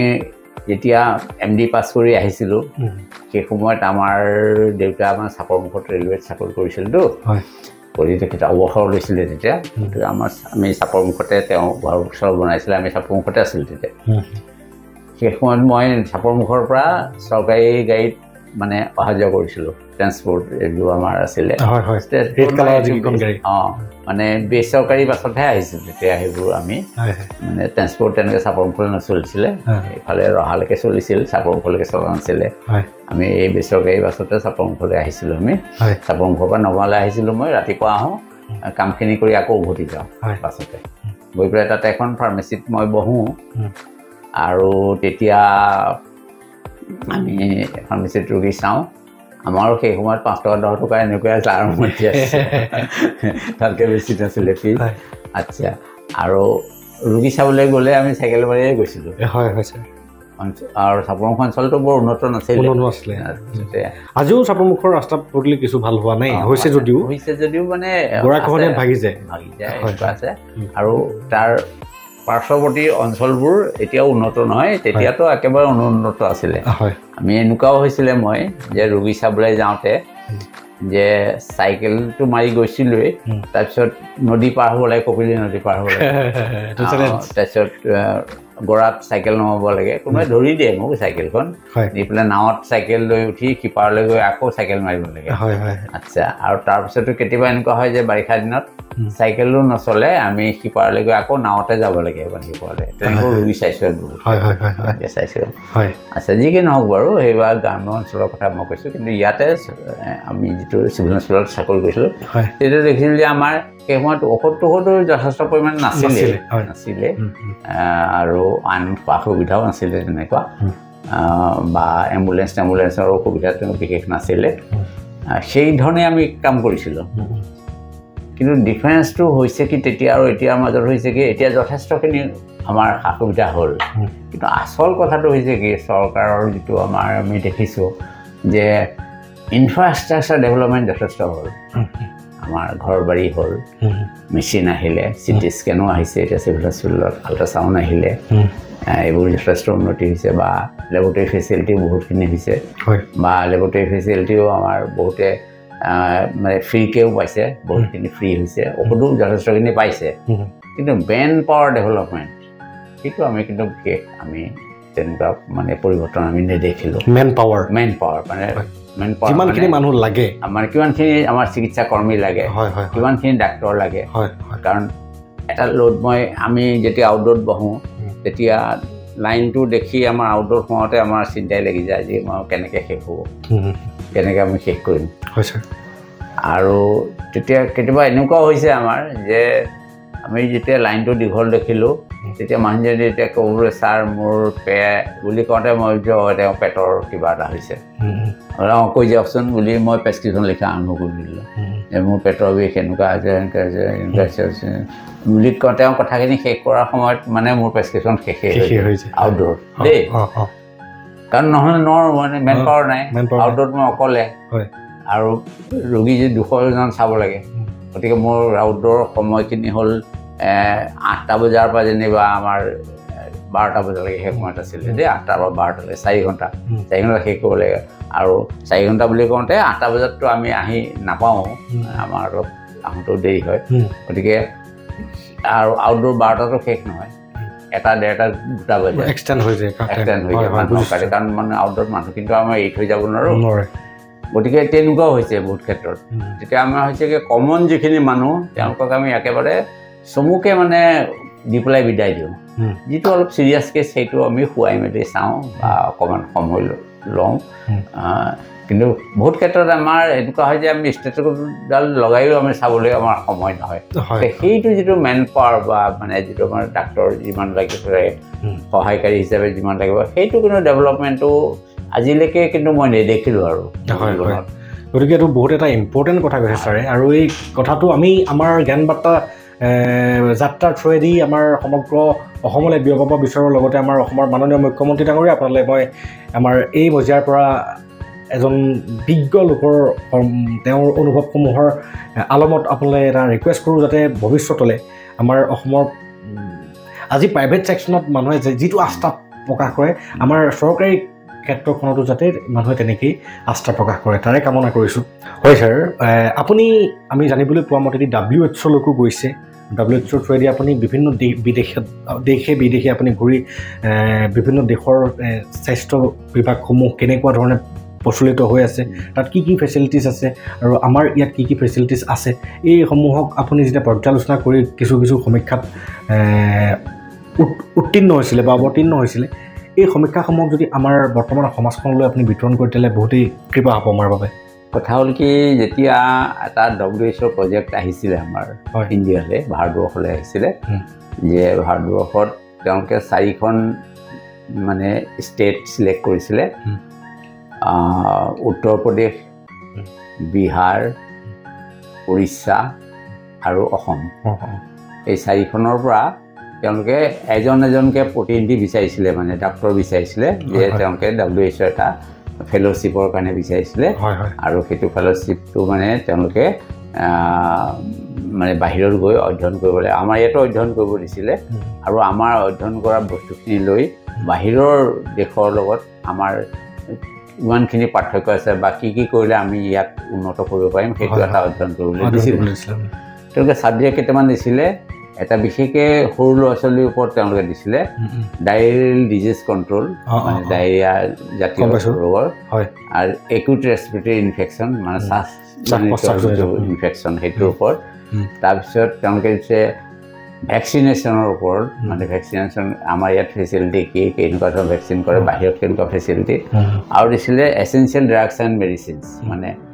আমাৰ যিবোৰ ঔষধ আমাৰ গ্ৰাম্য অঞ্চলত আমি সাধাৰণতে উপলব্ধ হ'ব লাগে এচেঞ্চিয়েল যিবোৰ অতি প্ৰয়োজনীয় সেইবোৰ ড্ৰাগছ এণ্ড মেডিচিন বা ফেচিলিটিজ সেইটোৰ ওপৰত অধ্যয়ন কৰি 4টা ছাবজেক্টৰ ওপৰত অধ্যয়ন কৰিব দিছিলে এইটো 5 বছৰীয়া প্ৰজেক্ট আছিলে তো এই প্ৰজেক্টত আমি ইয়াতে আমি কাম কৰিছিলোঁ কৰি আমি তেওঁলোকক ছাবমিট কৰিছিলোঁ সেইবোৰ তেওঁলোকে চাই পেলাই শেষত তেওঁলোকে ক'লে যে দুখন উত্তৰ প্ৰদেশ আৰু অসমক ৰাখিলে বাকী দুখনত তেওঁলোকে ডেভেলপমেণ্টটো খুব মানে প্ৰজেক্টটো খুব ভাল নাপালে উৰিষ্যা আৰু গতিকে উৰিষ্যা আৰু তেওঁলোকে বাদ দিলে তাৰপিছত তেওঁলোকে শেষত মানে শেষৰ যিটো বৰ্ষৰ 5ম বছৰ তেওঁলোকে ক'লে যে আমি আপোনালোকে এতিয়া এইখিনিতো নিজৰ জেগাত কৰিলে 4 বছৰ এতিয়া 5ম বছৰত আপোনালোকে বাহিৰৰ ফৰেইন কাণ্ট্ৰিজত কেনেকুৱা চলি আছে সেইটো অধ্যয়ন কৰক আৰু তাৰ লগত কম্পেয়াৰ কৰি আমাৰ ইয়াত কি উন্নতি কৰিব পাৰি সেইটো কৰক সেইকাৰণে প্ৰত্যেক ষ্টেটৰ পৰা এজনকে দিয়া কথা আছিলে কিন্তু তেওঁলোকে থিৰাং কৰিলে যে নাই উত্তৰ প্ৰদেশৰ 2জন আৰু অসমৰ 2জন সেইমতে অসমৰ 2জনৰ ভিতৰত আমাৰ যিজন ইয়াতে আগত সেই সময়ত জইণ্ট ডিৰেক্টৰ আছিলে তেওঁ আৰু মই ইয়াত আছিলোঁ সেই সময়ত মেডিকেল অফিচাৰ 1 মোক চিলেক্ট কৰিলে আমি যিহেতু সেইটো হেৰিটেজ প্ৰজেক্টত আছিলোঁ আৰু উত্তৰ প্ৰদেশৰ তেনেকৈ 2জন চিলেক্ট কৰিলে আমাৰ 4জনক তেওঁলোকে প্ৰথমে পঠালে থাইলেণ্ডৰ ফেচিলিটিবোৰ চাবলৈ তাৰপিছত থাইলেণ্ডত শেষ কৰাৰ পিছত পঠালে শ্ৰীলংকালৈ একেটা টুৰতে থাইলেণ্ড শেষ কৰি শ্ৰীলংকা চাবলৈ এটা নিৰ্দিষ্ট ডিউৰেশ্যন লৈ গৈছোঁ আমি এটা এইটো আমাক দিলে আমি তালৈ গ'লোঁ গৈ আমি চালোঁ পৰ্যালোচনা কৰিলোঁ তাত আমাৰ কামটো হ'ল কি আমি তাত ৰুৰেল যিবোৰ এৰিয়া আছে যিবোৰ গ্ৰাম্য অঞ্চল আছে আৰু যিবোৰ বাকী চহৰ আছে চহৰতো আমি তাত কেনেকুৱা ধৰণৰ তেওঁলোকৰ ফেচিলিটি আছে ইনফ্ৰাষ্ট্ৰাকচাৰ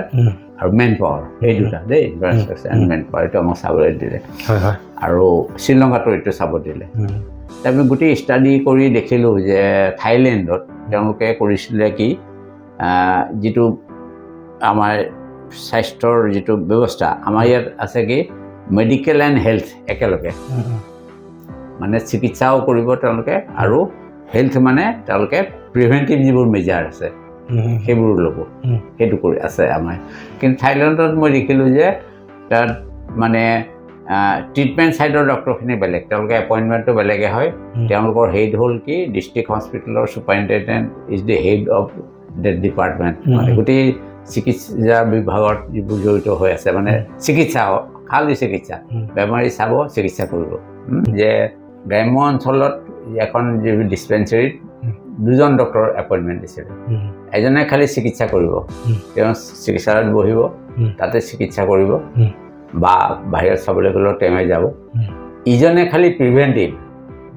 মানে মানুহক সজাগ কৰিব স্বাস্থ্য সম্পৰ্কে আচ্ছা ক'ৰবাত কিবা এটা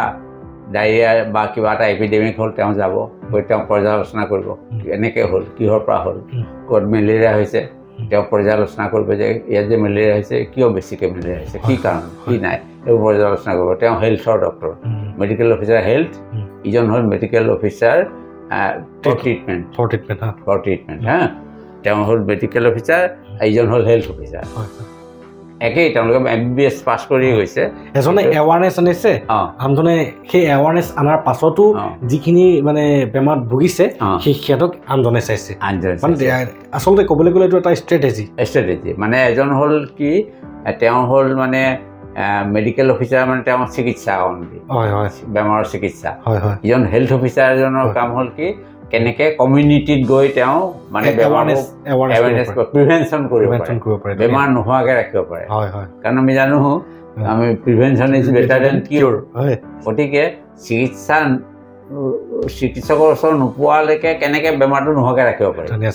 সেই দুটা তেওঁলোকে কৰিছে আৰু তাত ডিষ্ট্ৰিক্ট হস্পিটেলবোৰ যথেষ্টখিনি ইনফ্ৰাষ্ট্ৰাকচাৰো ভাল হৈ আছে আৰু ফেচিলিটিও তেনেকৈ তেওঁলোকে দিছে যে মানুহ আহি যেতিয়া বহে প্ৰথমে এটা ৰুম আছে যে সেইটোত মানে হেল্থৰ ডক্টৰজনে ক'ব যে আপোনালোক কেনেকৈ নিৰোগী হৈ থাকিব পাৰে কেনেকৈ বেমাৰবোৰ নহয় আপোনাৰ কি কমন বেমাৰ হয় তেওঁলোকে ক'লে যে আমাৰ জ্বৰ হয় তেওঁ ক'ব যে জ্বৰৰ কাৰণ এইবোৰ কাৰণ আৰু এইবোৰ কাৰণত হয় আৰু কি কৰিলে আপোনালোকে এইবোৰ নোহোৱাকৈ থাকিব পাৰে সেইটো দিলে তাৰপিছত যিকেইজন ৰোগী আছিল তেওঁলোকে তালৈ গ'ল চিকিৎসা ল'লে আৰু ৰোগীৰ লগতে যিসকলে বহিব পাৰে ইয়াত বহিলে বা এটেণ্ডেণ্ট যিসকল আহিলে লগত মানুহ তেওঁলোকক এইটো কৰিলে সেইটো কৰিলে আচ্ছা সেইটো বাৰু হেৰিত কৰিলে আৰু তেওঁলোকে কৰিছে কি তাতে তেওঁলোকে দুটা কাম কৰিছে গাঁও অঞ্চলত দেই গাঁও অঞ্চলত কৰিছে কি কিছুমান আমাৰ ইয়াতো আজিকালি আছে কমিউনিটি ডক্টৰ বুলি কয় সেইটো কৰিছিলে যোৰহাট মেডিকেল য'ত কৰিছিলে 3 বছৰীয়া এটা কোৰ্চ ইয়াতে ঠিক একজেক্টলি কেনেকুৱা ধৰণৰ কোৰ্চ কৰিছে নাজানো তাত কৰিছিলে কি তেওঁলোকৰ তেনেকুৱা এটা মানে শ্বৰ্ট কোৰ্চ কৰি দিছিলে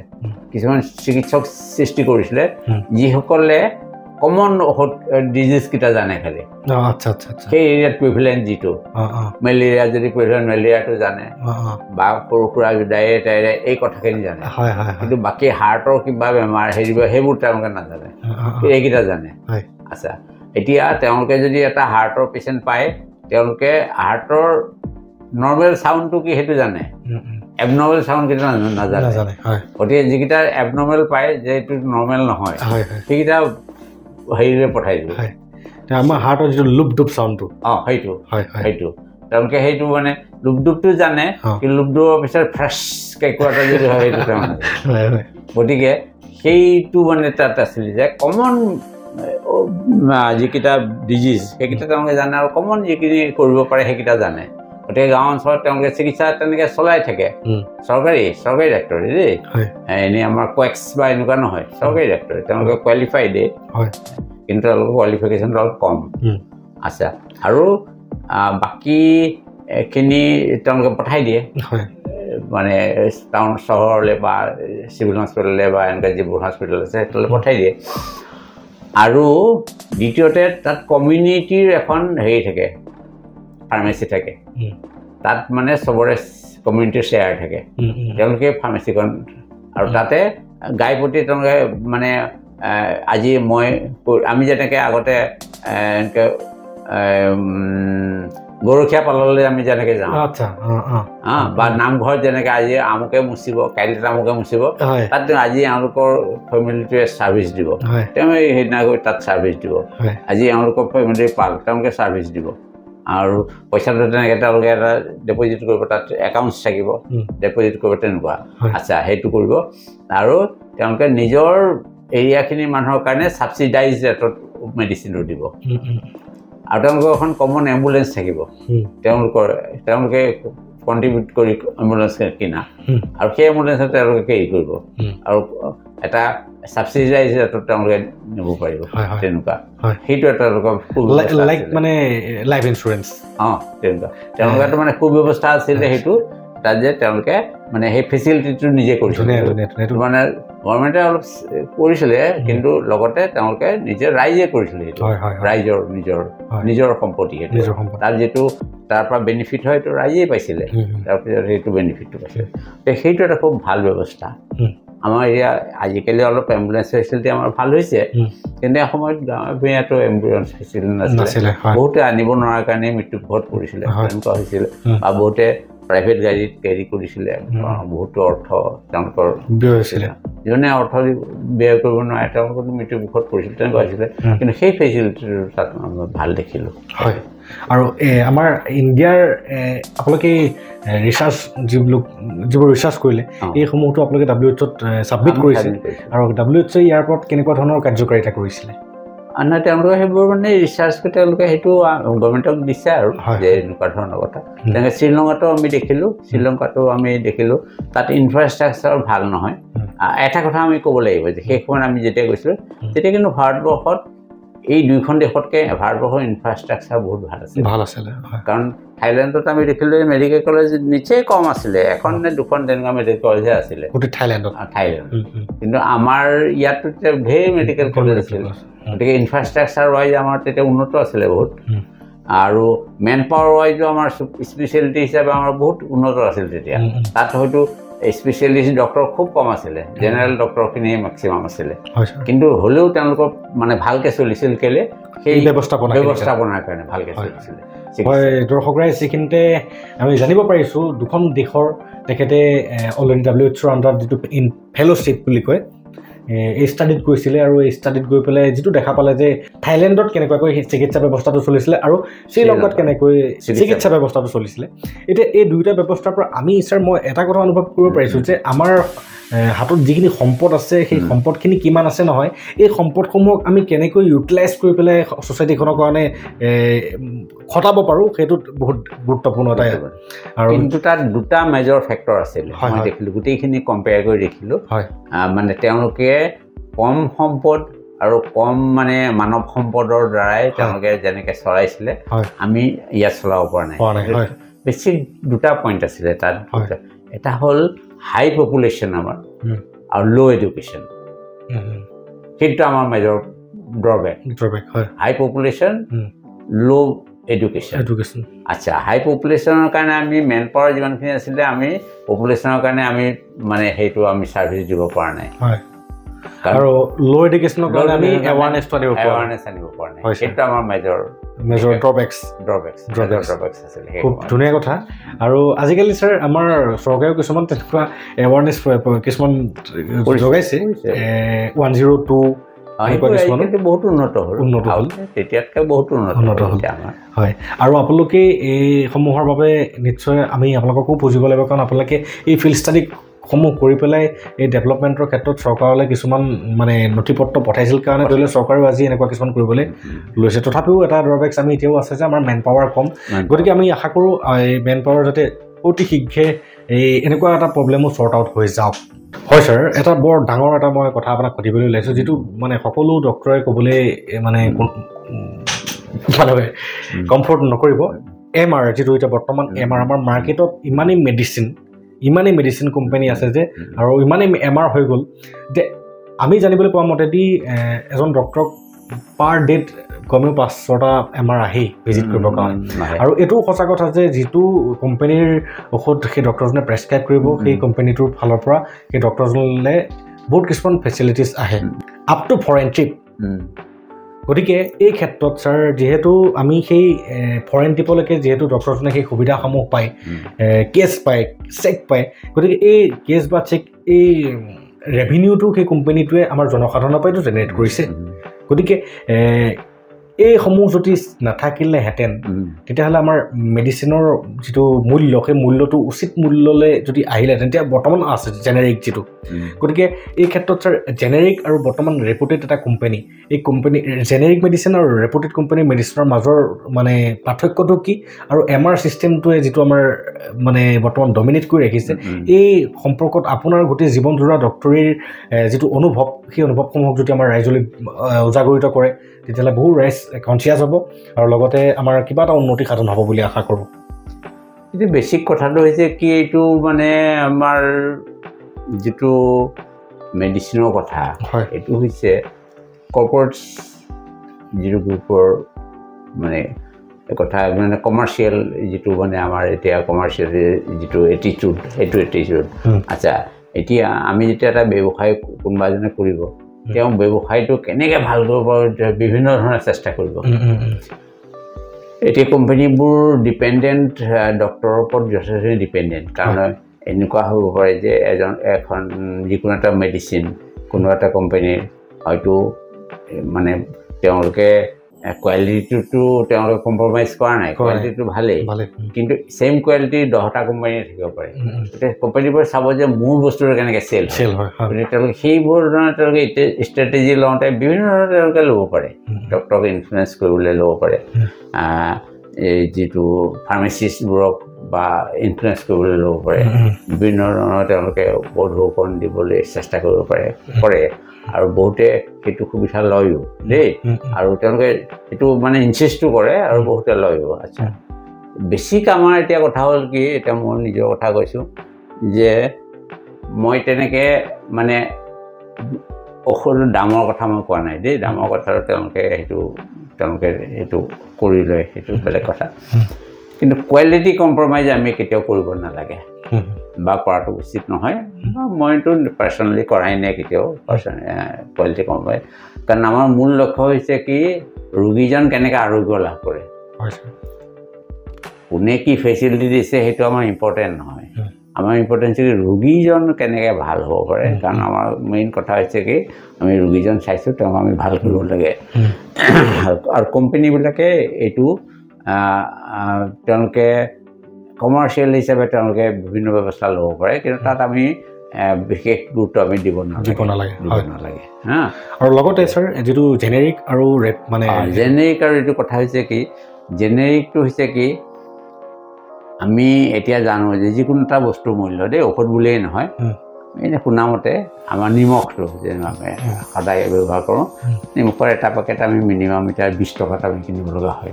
কিন্তু আমি জনামতে সাগৰৰ পৰা যেতিয়া নিমখটো তেওঁলোকে প্ৰডিউচ কৰে তাত হয়তো 2 টকা মূল্য হয় কিন্তু আহি আমাৰ এইখিনি পাওঁতে ট্ৰান্সপৰ্টেশ্যনৰ পৰা আদি কৰি যথেষ্ট কথা থাকে হয় আচ্ছা সেইবোৰত সেইটোৱে হয় যে য'ত মেনুফেকচাৰিং হ'ল তাৰ পৰা তেওঁলোকে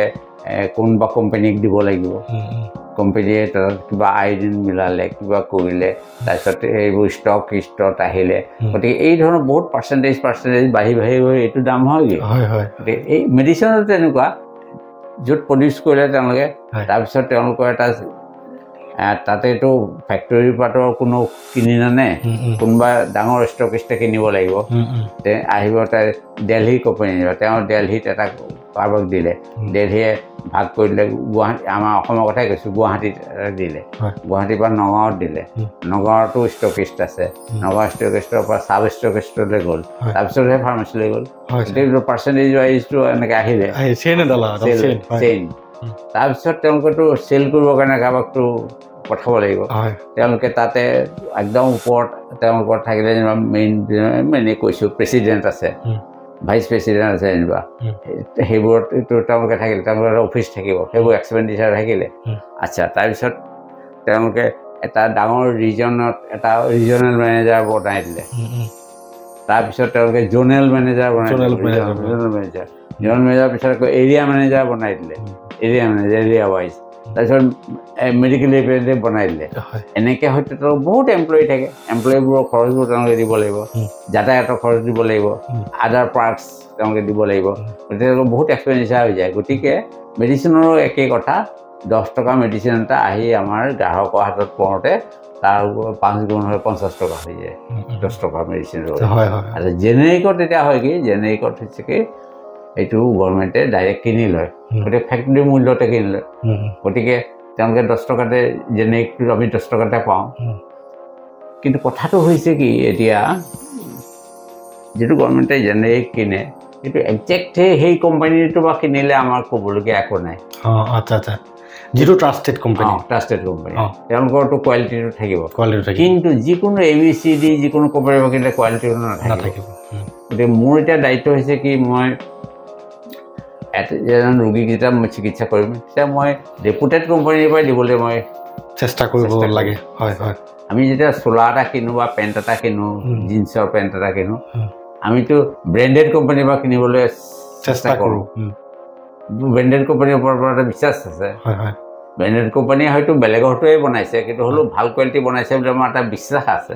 সেইকাৰণে আমি ব্ৰেণ্ডেড লওঁ ব্ৰেণ্ডেড ল'লে সদায় দামটো বেছি হ'ব কিন্তু যদি আমি এইটো ব্ৰেণ্ডেড নলৈ যদি আমি যদি জিন্সৰ কাপোৰ কিনি পেলাই যদি চিলাই লওঁ আমাৰ যথেষ্ট কমতে আমি পাম আমি যিটো জিন্সৰ কাপোৰ কিনি পেলাই আমি চিলাই ল'লে 500 টকাত যিটো পাম এই ব্ৰেণ্ডেড কোম্পানী এটা ল'লে সেইটো 2000 টকা আমাৰ পৰে তেনেকুৱা কথাটো তেনেকুৱা হৈছে কিন্তু এটা জানিবই বিচাৰোঁ যে জেনেৰিকৰ যিটো ছাকচেছ ৰেট ধৰি লওক সেই ছাকচেছ ৰেটটো কেনেকুৱা তাকে এইটো যদি একচুৱেলি ভাল ৰেপুটেড কোম্পানীয়ে বনোৱা জেনেৰিক আৰু তেওঁলোকে মাৰ্কেটত এনেই এৰি দিয়া জেনেৰিক একেই হ'ব ছাকচেছফুল কিন্তু যদি জেনেৰিকটো আমি কিনোতে যদি চৰকাৰে যিকোনো ABCD কোম্পানীৰ পৰা কিনে তেতিয়াহ'লে হয়তো তাৰ ছাকচেছ নহ'ব পাৰে গতিকে এই ক্ষেত্ৰত আমাৰ চৰকাৰে বা আমাৰ হেল্থ বিভাগটোৱে যদিহে অকণমান সচেতনভাৱে আগবাঢ়ে তেন্তে আমাৰ ৰোগীসকল বহুসকল ৰোগীয়ে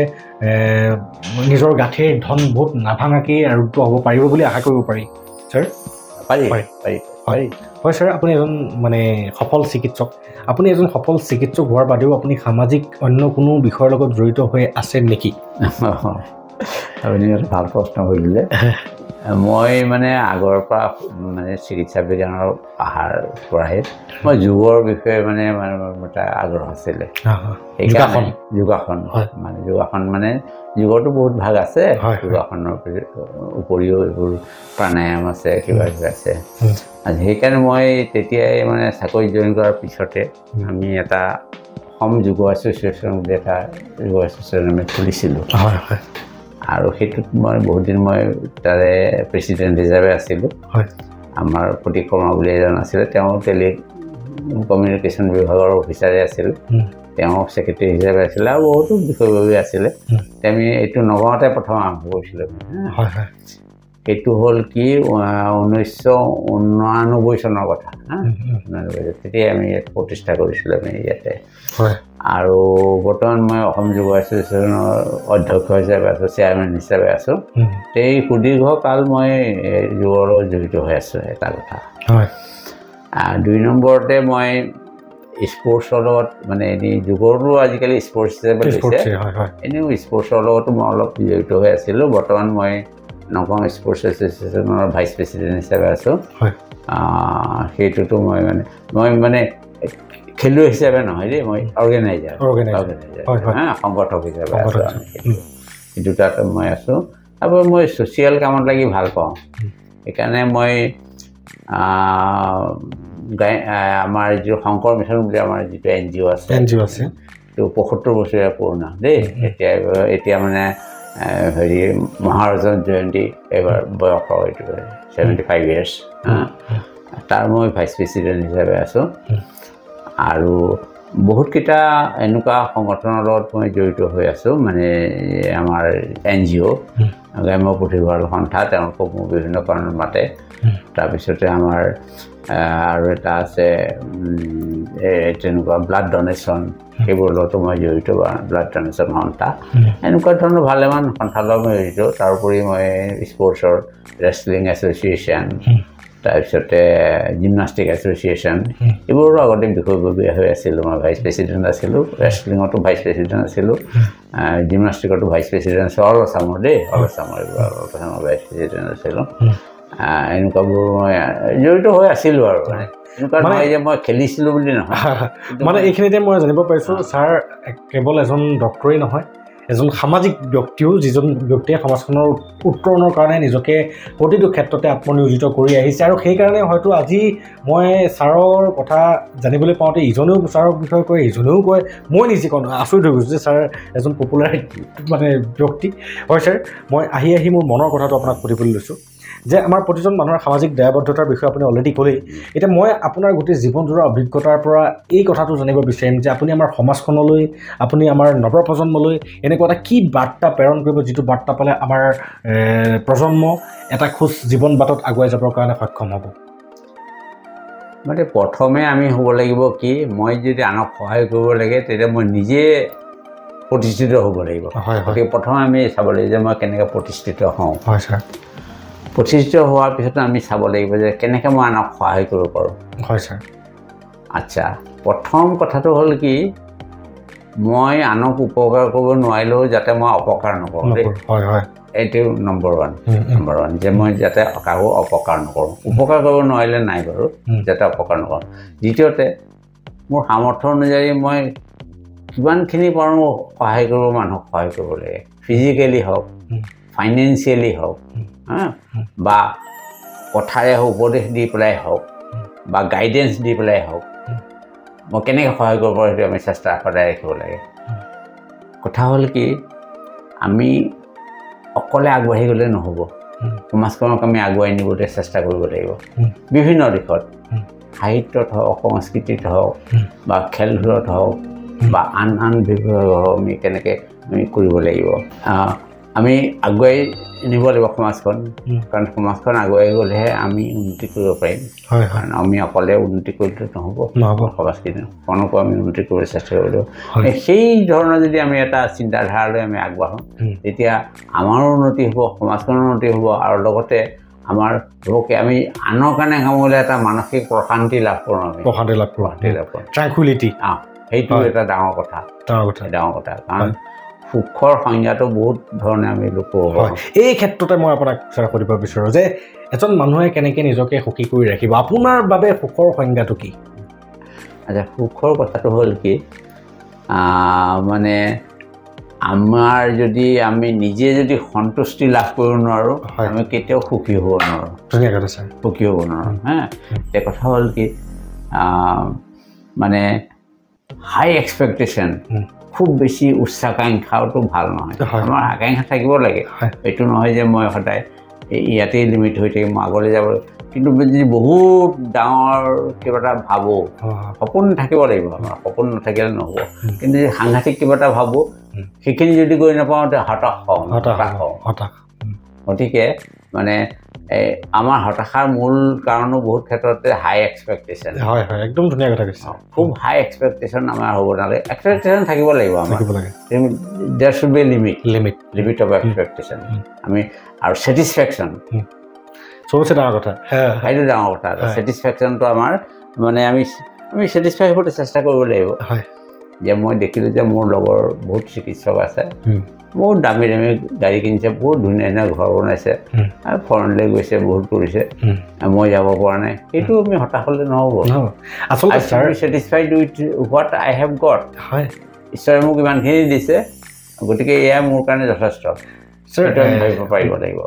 সুখৰ ডেফিনেশ্যনৰ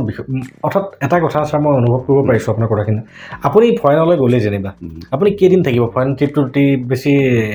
7 দিন থাকিব বা 1 মাহ থাকিলে মই মানি ল'লোঁ 1 মাহৰ পিছততো আকৌ আপুনি উৰণীয়া পক্ষী আকৌ আহি ঘৰে পৰিবহি লাগিব গতিকে এই ঘৰত যেতিয়া পাবহি আপুনি পাৰ্মানেণ্ট শান্তিটো জানো পালে গতিকে মানুহে সদায় পাৰ্মানেণ্ট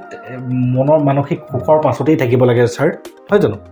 আজি মই ফৰেনলৈ নাযাওঁ বা আমেৰিকাতে যদি যাওঁ কিমান দিন থাকিম মই সেই থাকাকেইদিন মই অকণমান আপোন পাহৰা হৈ পেলাই অকণ নতুন বস্তু দেখি পেলাই মই নিজকে আত্মপাহৰা হৈ পেলাই বৰ উল্লাসত থাকিলোঁ কিন্তু আকৌ যেতিয়া মই ঘৰলৈ ঘূৰি আহিম ঘৰলৈ ঘূৰি আহোঁতে আকৌ মই আগৰ স্থিতিটোৱে জানো নাপামহি গতিকে এই বৰ্তমানৰ স্থিতিতে যোনে শান্তি অনুভৱ কৰিবলৈ চেষ্টা কৰে ছাৰ সিয়ে চাগে বোধ কৰোঁ আপুনি সেইখিনি ক'ব বিচাৰিছে বোধ কৰোঁ ফুৰিবও লাগে মানে ফুৰিব লাগে মনৰ হেৰি কাৰণে ফুৰিব লাগে জ্ঞানৰ কাৰণে আমি ফুৰিব লাগে কিন্তু অকল এইটো আমি মানে কম্পেয়াৰ কৰি থাকিব নহয় কম্পেৰিজন মানে ডেঞ্জাৰাছ মানে সেইটো কৰিব নালাগে কৰিব লাগিব কিছুমান কম্পেয়াৰ যে আনে এইটো পাৰিছে মই কিয় পৰা নাই সেইটো প্ৰতিযোগিতামূলক মনোভাৱ থাকিব লাগিব কিন্তু এইটো হতাশ হ'ব নালাগে যে তেওঁ ইমান হৈছে মোৰ হোৱা নাই সেইটো কম্পেয়াৰ কৰিব আমি সদায় এইটো চাব লাগে যে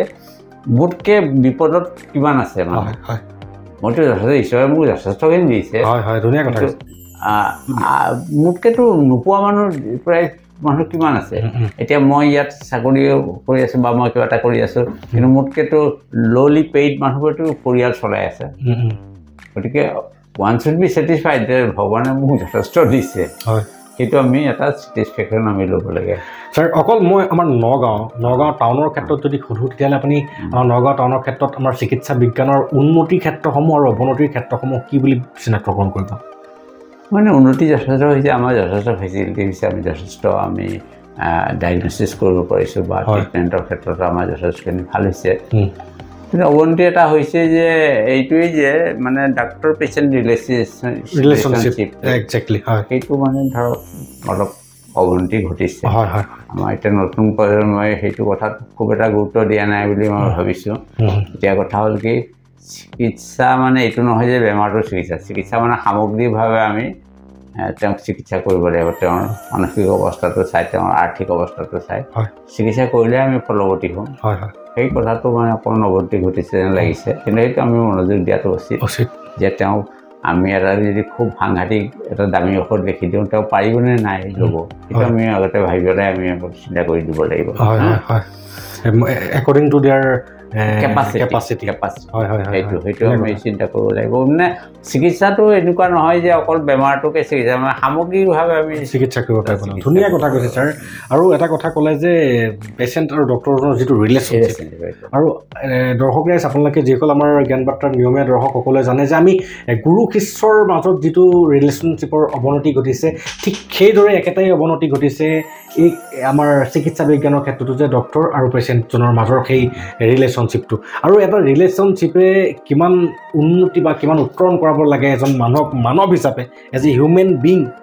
এজন মানুহে নিজকে কিমান এটা আপুনি অলৰেডি ক'লে প্ৰশান্তি এই প্ৰশান্তি বোলা শব্দটো মানে অনুভৱ কৰিবলৈ হ'লে আমি যিকোনো এটা ৰিলেশ্যনশ্বিপ বন্ধ কৰাটো কিমান দৰকাৰ সেই বস্তুটো সকলোৱে বিশেষকৈ নৱপ্ৰজন্মৰ ডক্টৰসকলে জনাটো দৰকাৰ নহয়নে ছাৰ আৰু এটা আজিকালি লুণ্ঠনমূলকভাৱে কিছু চিকিৎসা চলা যেনেই লাগে কিছুমান ডক্টৰ এনেকুৱাও আমি পোৱা যায় 5 মিনিট টাইমো তেওঁলোকৰ নাই পেচেণ্টক দিবৰ কাৰণে কি হৈছে সুধিছে বাছ লিখিছে আৰু পঠিয়াই দিছে কাৰণ তেওঁ এটা লাক্সাৰিয়াছ লাইফ কটাব লাগিব নহয় জানো বহুতে ভাল লাগিল ছাৰ আজি আপোনাৰ ডক্টৰসমূহ পাই পেলাই এই ডক্টৰসমূহৰ কাৰণে আপুনি ভাল কথাও কৈছে আৰু তেওঁলোকৰ ড্ৰবেক্সসমূহক কেনেকৈ নিয়ন্ত্ৰণ কৰিলে আচলতে এইটো বেয়া পাবলগীয়া কথা কোৱা নাই একো তেওঁলোকে নিজৰ ড্ৰবেক্সসমূহক যদি শুধৰণ কৰে আজি যেনেকৈ আজি মই জ্ঞান বাৰ্তাৰ সুমন দাসে কৃষ্ণ বৰা ছাৰক বিচাৰি আজি তেখেতৰ কাষলৈ আহি তেখেতৰ জীৱনৰ বৃত্তান্ত জানিবলৈ চেষ্টা কৰিছোঁ কিন্তু নগাঁও ডিষ্ট্ৰিক্টত বহুত ডক্টৰ আছে ঠিক তেনেকৈ আমি আশা কৰোঁ আমাৰ বৰ্তমান নৱপ্ৰজন্মৰ যিসকল ডক্টৰ আছে সেই ডক্টৰসকলকো যাতে সুমন দাস নহয় সুমন দাসৰ নিচিনা অন্য এজন ব্যক্তি আজিৰ পৰা 30 বছৰ 40 বছৰ পাছত যাতে বিচাৰি তেখেতৰ গোটেই জীৱনৰ বৃত্তান্তটো গোটেই জীৱনৰ কৰ্মৰাজিসমূহ যিসমূহ কৰ্মৰাজিয়ে তেখেতে নিজকে সমাজখনৰ কাৰণে জীয়াই ৰাখিবৰ কাৰণে নিজকে সমাজখনৰ মানস পাতত এখন সুন্দৰ প্ৰতিচ্ছবি অংকন কৰিবৰ কাৰণে সক্ষম হৈছে সেই কাহিনীবিলাকো যাতে উদ্ধাৰ কৰি সমাজৰ আগত প্ৰস্তুত কৰে ছাৰ এইটো মই খুব ভাল এটা প্ৰচেষ্টা বুলি ভাবিছোঁ হয় কাৰণ আমাৰ সমাজৰ যিখিনি আমি ভাল কাম কৰোঁ বা ভাল কথা সেইখিনি আমি সকলোকে জনাব লাগে হয় আমাৰ মূল উদ্দেশ্য হৈছে যাতে সমাজৰ উন্নতি হয় আনৰ যাতে উন্নতি হয় এতিয়া আমি জীৱনত বহুত ঘাট প্ৰতিঘাতৰ মাজেৰে আহি এইটো অৱস্থা পাইছোঁ হয় ছাৰ আচ্ছা এতিয়া মূল আমিতো MNH1ৰ পৰা বিভিন্ন পৰ্যায়ত পাই মই জইণ্ট ডিৰেক্টৰ হৈ ৰিটায়াৰ কৰিলোঁ হয় ছাৰ আৰু আমি সামাজিক জীৱনত লাগি আছোঁ বা প্ৰাইভেট প্ৰেক্টিছত লাগি আছোঁ মই ৰিটায়াৰ কৰাটো এতিয়া 13 বছৰ হ'ল আচ্ছা আমিতো তাৰপিছতো মই লাগি আছোঁ আমি দেখিছোঁ যে আমি নিজৰ কাৰণেতো যথেষ্টখিনি আমাৰ হ'লেই এতিয়া সমাজৰ কাৰণেও আমি কিছু কাম কৰিব লাগিব বা আমি আৰম্ভণিৰ পৰা এইটো চেষ্টা ৰাখিছিলোঁ যে সমাজৰ কাৰণে আমি ইয়াত কেনেকৈ কাম কৰিব সমাজখন আগুৱাই গ'লে আমিও আগুৱাই গৈছোঁ বুলি হয় এটা প্ৰশান্তিও আমাৰ হয় আৰু ৰাইজৰ এটা উপকাৰ হয় গতিকে এই ধৰণৰ যদি আমি এটা মনোভাৱ লৈ কাম কৰোঁ আমি ভাবিছোঁ আমাৰ নিজৰো উন্নতি হ'ব আমি ৰাইজৰ পৰা অলপ আশীৰ্বাদো পাম আৰু আশীৰ্বাদ কথাটো আমাক লাগে সদায় মানুহৰ শুভ চিন্তাৰ বা মানুহৰ শুভ বাৰ্তা এইবোৰ আমাৰ সদায় আমাৰ জীৱনত আগুৱাই যাবলৈ আমাক প্ৰেৰণা যোগাব গতিকে এই ধৰণৰ এটা মনোভাৱ লৈ যদি আমি চিন্তা কৰোঁ আপোনালোকে যিটো এইটো লৈছে যে জ্ঞান বাৰ্তা এই জ্ঞান বাৰ্তাটো ৰাইজৰ আগত দিলে যে ৰাইজৰ যদি অলপ হ'লেও যদি উপকৃত হয় তেতিয়া মই ভাবিছোঁ যে আমাৰ যিটো বাৰ্তালাপটো আমাৰ সাৰ্থক হৈছে বুলি মই ভাবিছোঁ মই আজি